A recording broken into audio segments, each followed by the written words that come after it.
আসসালামু আলাইকুম। কেমন আছেন? আবার আসলাম আপনাদের সামনে। আজকে বিষয়ভিত্তিক বাংলা নিয়ে একটু আলাপ করব। যেহেতু ২৭ জুন আপনাদের বিসিএস প্রিলিমিনারি এক্সাম। তো বাংলা প্রস্তুতির ক্ষেত্রে আমরা সবাই জানি যে বিসিএস প্রিলিমিনারিতে ৩৫টা বাংলা প্রশ্ন থাকে। তার মধ্যে বাংলা সাহিত্য ২৫ মার্ক এবং রাফলি বাংলা ব্যাকরণ ১০ মার্ক। এটা ২-১ মার্ক এদিক ওদিক হতে পারে।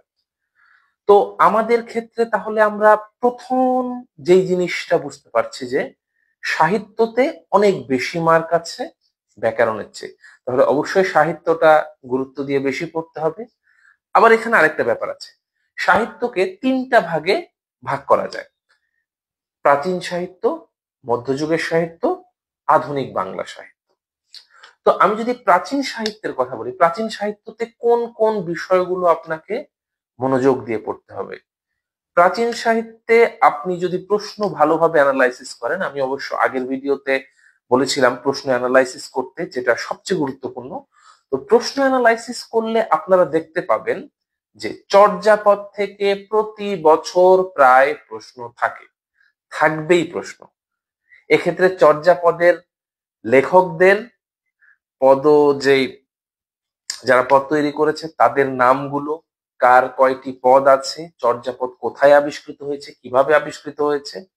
তারপরে আমরা যদি একটু মধ্যযুগের দিকে আসি, মধ্যযুগে বেশ কিছু সাহিত্যের কথা বলা আছে, বৈষ্ণব পদাবলী, মুসলিম সাহিত্য আছে, বা বিভিন্ন ধরনের মঙ্গল কাব্য আছে, আরো অনেক বিষয়গুলো আছে, শ্রীকৃষ্ণ কীর্তন আছে। তো এই বিষয়গুলো দেখবেন নিয়মিত পরীক্ষায় প্রশ্ন আসে।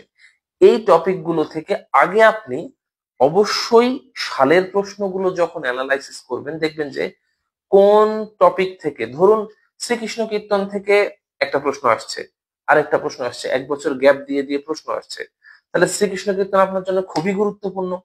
দেখবেন চণ্ডী মঙ্গল থেকে প্রশ্ন আসছে, মনসা মঙ্গল থেকে প্রশ্ন আসছে, নাথ সাহিত্য থেকে প্রশ্ন আসছে। তো এই সালের প্রশ্ন যখন আপনি দেখবেন, তখন এই বিষয়গুলো ক্লিয়ার হয়ে যাবেন।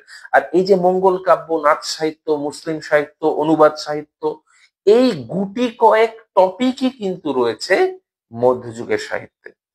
আপনি যদি ক্যালকুলেট করেন, দেখবেন যে ৬ থেকে ৭ প্রকারের সর্বোচ্চ টপিক রয়েছে প্রাচীন যুগ এবং মধ্যযুগ মিলে। তো ২৫ মার্কের মধ্যে কিন্তু মোরললেস 50%, অর্থাৎ ১০ বা ১২, অনেক সময় দেখা যায় যে তারও বেশি প্রশ্ন প্রাচীন এবং মধ্যযুগ থেকে থাকে। তো আপনি শুধু প্রাচীন যুগ এবং মধ্যযুগের এই গুটি কয়েক টপিক পড়েই প্রায় কমপক্ষে ১০ থেকে ১২ মার্ক এনশিওর করতে পারবেন। হয়তো দু একটা প্রশ্ন এমন আসতে পারে যা আপনি কখনো দেখেননি, এটা আপনি ভাই ক্ষমা সুন্দর দৃষ্টিতে দেখেন, ক্ষমা করে দেন। কিন্তু ম্যাক্সিমাম প্রশ্নগুলো দেখবেন আপনি আপনার প্রস্তুতির ভিতরেই রয়েছে। এরপরে আসেন আধুনিক সাহিত্যে। আধুনিক সাহিত্য আপনি কিভাবে পড়বেন? আবার আমি সেম কথা দিয়ে শুরু করব। আপনি যখন প্রশ্নটা অ্যানালাইসিস করবেন, দেখবেন আধুনিক সাহিত্যে রবীন্দ্র সাহিত্য, নজরুল সাহিত্য, বঙ্কিম সাহিত্য, শরৎচন্দ্র অবশ্য একটু কম আসে কম্পারেটিভলি। তো এই ৩ ধরনের সাহিত্য, সাথে যে খুব রিনাউন্ড যেমন জসিমউদ্দিন আছে, শামসুর রহমান আছে, এই রিনাউন্ড কিছু মানুষগুলোর সাহিত্যকর্ম বারবার পরীক্ষায় আসে, বারবার পরীক্ষায় আসে।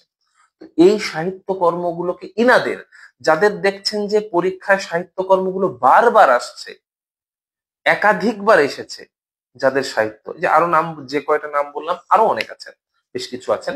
তো এদের শামসুর রহমান আছেন, হুমায়ুন আহমেদ আছেন, হুমায়ুন আজাদের অনেক প্রশ্ন আসে পরীক্ষায়। তারপরে মোহাম্মদ সফার কিছু প্রশ্ন আসবে, আহমদ সফা, সরি, আহমদ সফার প্রশ্ন আসবে। তো এই জিনিসগুলো, এই টপিকগুলো আপনাকে গুরুত্ব দিয়ে পড়তে হবে। প্রশ্ন জাস্ট খালি আপনি দেখেন, দশম বিসিএস থেকে ৪৬ বিসিএস পর্যন্ত যেই যেই রাইটারের প্রশ্ন এসেছে, সেই রাইটার ছাড়া আপনার অন্য কোনো রাইটার পড়ার দরকার নাই। আপনার বইয়ে অনেক রাইটারের কথা বলা থাকতে পারে, অনেক বইয়ের কথা বলা আছে, আপনি শুধু দেখেন দশম বিসিএস থেকে ৪৬ বিসিএস পর্যন্ত কোন কোন রাইটারের প্রশ্ন পরীক্ষায় এসেছে, সেই প্রশ্নগুলো শুধু পড়েন এবং সেই রাইটার গুলোর ইম্পর্টেন্ট লেখাগুলো, তার ইম্পর্টেন্ট কাজগুলো, তার ইম্পর্টেন্ট কিছু ঐতিহাসিক ঘটনাগুলো আপনি জেনে যান। দেখবেন যে এখান থেকেই আপনি পরীক্ষায় রিপিট পাচ্ছেন। আর যদি কোনো প্রশ্ন বাই এনি চান্স আপনার রাইটার কমন পড়লো না কোনোভাবে, ভাই আল্লাহর ওয়াস্তে মাফ করে দেন। আপনার 35টা প্রশ্নের মধ্যে বাংলায় যদি সাহিত্যে ধরেন 25টা প্রশ্ন, 25টা প্রশ্নের মধ্যে যদি আপনি একটা দুইটা নাও পারেন, আপনি প্রিলি লিখবেন ভাই, টেনশন করিয়েন না। আর ব্যাকরণের ক্ষেত্রে যদি বলতে হয়, ব্যাকরণে দেখবেন নত্যবিধান, সন্ধি, প্রবাদ প্রবচন, বাগধারা, এক কথায় প্রকাশ, তারপরে আপনার বচন, তারপরে দেখবেন বাচ্য, এই টাইপের জিনিসগুলো বারবার পরীক্ষায় আসে। এইটাও আপনি সেম দেখেন কোন টপিক ধরে, ব্যাকরণ তো আরো সহজ, টপিক ধরে নেবেন। সন্ধি থেকে যদি প্রশ্ন আসে, আপনি সন্ধিটা ভালো করে একটু পড়ে নিলেন। তবে এক্ষেত্রে বাগধারা বা প্রবাদ প্রবচন এত মনে রাখা কঠিন, আবার বাংলা বানান, বানান থেকেও কিন্তু প্রশ্ন আসে। তো বাংলা বাগধারা বা প্রবাদ প্রবচন এক্ষেত্রে চেষ্টা করেন আপনার হাতে যে বইটা আছে অ্যাটলিস্ট একবার বা দুইবার বাগধারা প্রবাদ প্রবচন গুলো রিডিং পড়ে যাওয়ার আমি এটা সাজেস্ট করবো। রিডিং পড়ে যান, যদি জিনিসটা মনে পড়ে। আর যদি কমন প্রশ্ন থেকে আসে যেগুলো অতীতে এসেছে, তাহলে তো ভাই আপনার লাক। কিন্তু তারপরেও প্রশ্নগুলো ছাড়াও আপনি বাগধারা বাগধারি এগুলো একবার করে হলেও দুইবার করে হলেও রিডিং পড়ে যান, তাহলে এই জিনিসটা আপনি অনেক কিছু দখলে আনতে পারবেন, অনেক ভালোভাবে আপনার প্রস্তুতিটা হবে। সেহেতু আবার কিছু কিছু টপিক দেখবেন, কিছু কিছু বাংলা ব্যাকরণের টপিক দেখবেন যেখান থেকে কখনোই প্রশ্ন আসে না, কিন্তু সিলেবাসে আছে, ভাই পড়ার দরকার নেই, মাফ করে দেন। 35 মার্কের মধ্যে যদি আপনি 30 তুলতে পারেন, তাহলে সেটা খুবই খুবই খুবই ভালো মার্ক বলে আমি বিশ্বাস করি। তো আপনি যদি 30 মার্ক এনশিওর করতে পারেন, তাহলে আপনারা টেনশন করার দরকার নেই। এবং এজন্য আপনাকে দুনিয়ার সব বাংলা সাহিত্য, বাংলা ব্যাকরণের ভান্ডার জানার দরকার নেই। আপনি সালের, এক নাম্বার কথা, সালের লেখকগুলো, যেই লেখকগুলোর প্রশ্ন, যে লেখকগুলোর রাইটিংস নিয়ে সালে প্রশ্ন এসেছে, শুধু সেই লেখকগুলো নিয়ে পড়বেন।